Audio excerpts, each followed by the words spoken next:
आज हम पाठ 1 भाषा और व्याकरण का पुनरावर्तन करेंगे। ठीक है, पुनरावर्तन का मतलब है दोहराना।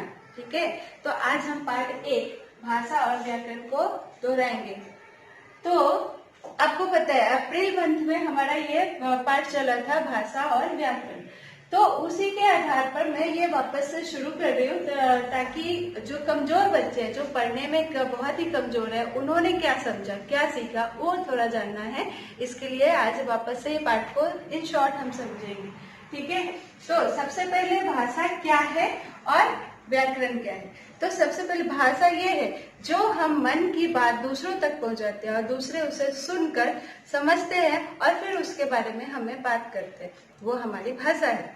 ठीक है, तो भाषा अर्थात मन की बातों को दूसरों तक पहुंचाना और दूसरे उसे सुनकर समझना, उसे भाषा कहते हैं। ठीक है, मुख से निकली हुई ध्वनियों का लिखित रूप भाषा कहलाता है। ये भाषा का परिभाषा हुआ। अब यहाँ पे व्याकरण बोल रहे हैं, तो व्याकरण क्या है। तो व्याकरण हमें शुद्ध पढ़ना, शुद्ध लिखना, शुद्ध बोलना सिखाता है। ठीक है, तो व्याकरण वो है जो हमारे भाषा को शुद्धिकरण देता है। ठीक है, तो ये भाषा का रूप हुआ। अब था कि भाषा के प्रकार क्या है। भाषा के प्रकार, अब आपने पढ़ा था कि भाषा के कितने प्रकार होते हैं। तो भाषा के 2 प्रकार होते हैं। कौन कौन से। पहला आएगा मौखिक और दूसरा आएगा लिखित। ठीक है, तो ये हुआ भाषा के 2 प्रकार। ठीक है, तो यहाँ पे हम लिखेंगे भाषा के 2 प्रकार होते हैं। ठीक है, इसी जैसा फिर आगे देखेंगे कि आखिर मौखिक क्या है। तो मौखिक वो है जिसमें हम सिर्फ मुंह से बातें करते हैं और दूसरे उसे सुनते हैं और फिर वो भी मुंह से रिप्लाई करते हैं, उसको मौखिक भाषा कहते हैं। उसमें कौन कौन सी चीजें आएगी, जैसे कि टीवी, रेडियो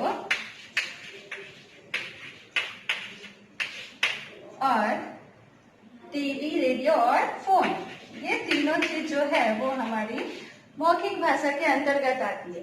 यहाँ लिखित भाषा है। लिखित भाषा में कौन कौन से रूप आएंगे, तो जैसे पत्र का लिखना आएगा, अखबार का पढ़ना आएगा, ये सब हमारा लिखित भाषा है। ठीक है, तो अब समझ आया बच्चों। ये सब भाषा के 2 प्रकार होते हैं, पहला है मौखिक, दूसरा है लिखित। मौखिक के अंतर्गत टीवी, रेडियो और फोन, जिसमें हम सिर्फ मुंह से बोलकर बातें करते हैं और दूसरे उसे मुंह से बोलकर समझाते हैं। लिखित भाषा में जो लिखा हुआ रहता है उसको हम पढ़कर फिर से लिखित में जवाब देते हैं उसको। इसके अलावा भी हमारी कुछ भाषा है, जैसे कि सांकेतिक है।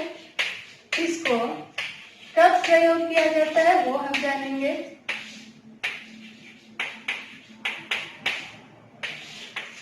सांकेतिक भाषा भी होती है, जैसे पशु पक्षी है, वो बोल नहीं पाते पर फिर भी एक दूसरे की बातों को समझते हैं, उसको सांकेतिक भाषा बोलते हैं। ठीक है, जैसे टीचर्स को गुस्सा आया तो वो बोलेगी, तो वो भी एक सांकेतिक भाषा है। इसका मतलब होता है चुप हो जाना। आप जब रास्ते में चलते हो तो बीच सड़क पर आपको एक ऐसी सर्कल मिलती है जिसमें ये 3 रंग के लाइट जल रहे होते हैं। इस लाइट को आप क्या समझते हो, यहाँ पे तो कोई भाषा नहीं है, फिर भी आप उसकी भाषा को समझते हो। जैसे कि यहाँ पे लाल लिखा रहता है, लाल कलर की लाइट होती है, यहाँ पे पीली होती है और यहाँ पे हरा। ठीक है, अब जब लाल वाली जलती है तो आप समझते हो कि रुकना है। लाल का मतलब होता है रुकना। पीला का मतलब होता है इंतजार करना और हरा का मतलब होता है चलो, मतलब जाना। ठीक है, तो यहाँ पे भाषा तो किसी ने कुछ बोला नहीं, फिर भी आप समझ गए, अर्थात ये सांकेतिक भाषा है जो इशारों में बात करता है। ठीक है, तो इस तरह से बच्चों हम भाषा का प्रकार और उनके कौन कौन से ये लिखित और मौखिक होते हैं वो सब हमने समझा।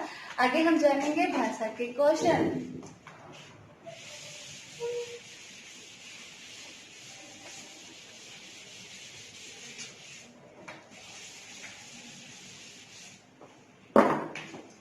भाषा के कौशल, अब कौशल का मतलब होता है स्किल।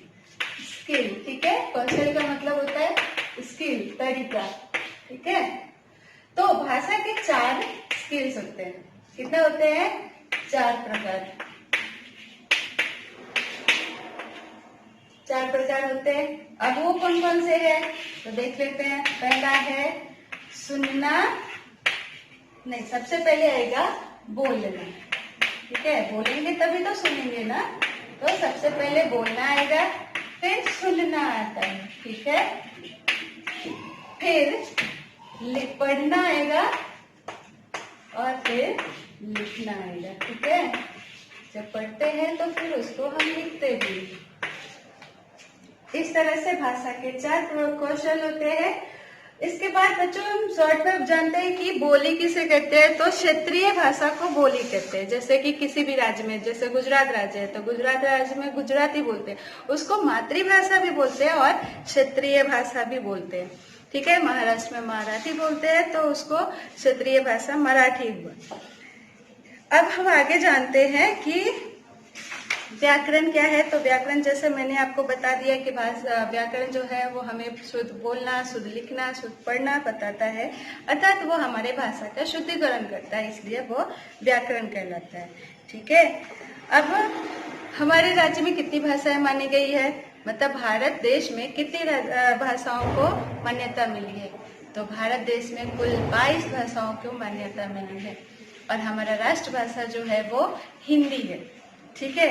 तो हिंदी इसलिए है क्योंकि किसी भी लेवल में, किसी भी राज्य में आप चले जाओगे या विदेश में भी चले जाओगे, हिंदी सबसे आसान भाषा है, बोलने में भी और लिखने में भी। दूसरे उसको समझ जाते हैं, भले वो तो अपनी भाषा में हमें बताएं पर वो आसानी से उसको समझ जाते हैं, ठीक है। तो इस तरह से आज हम इस पाठ को यहीं पे खत्म करते हैं और आप वापस से इस पाठ को दोहराएंगे, समझेंगे और जानेंगे, ठीक है। अब मैं कुछ आपको मॉक टेस्ट दूंगी, वो 10 मार्क्स का होगा और वो टेस्ट आप मुझे रिप्लाई करके बताओगे, ठीक है। तो चलिए देखते हैं।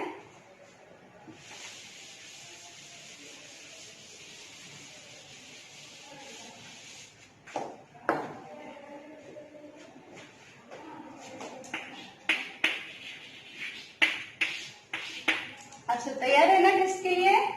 तो चलिए सबसे पहले हम प्रश्न 1 लेते हैं कि सही मिलान करो।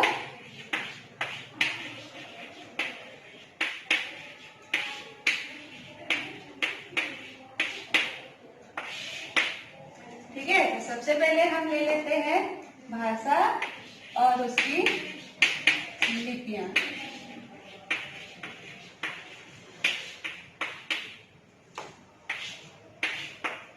पहला है हिंदी, दूसरा है पंजाबी, तीसरा है उर्दू, ठीक है। इस तरह से यहाँ पे आप देखिए इसकी लिपियां ये होती है, आपको पहचानना है कि कौन सी लिपि है, ठीक है। गुरुमुखी, फिर आएगा फारसी और यहाँ आएगा देवनागरी। 2 और ले लेते हैं, पंजाबी हो चुका है, पंजाबी हो चुका है, अंग्रेजी और अच्छा ले लेते हैं मराठी, ठीक है। तो यहाँ से वापस से देवनागरी आएगा। अब आपको देखना है कि किसमें देवनागरी आता है।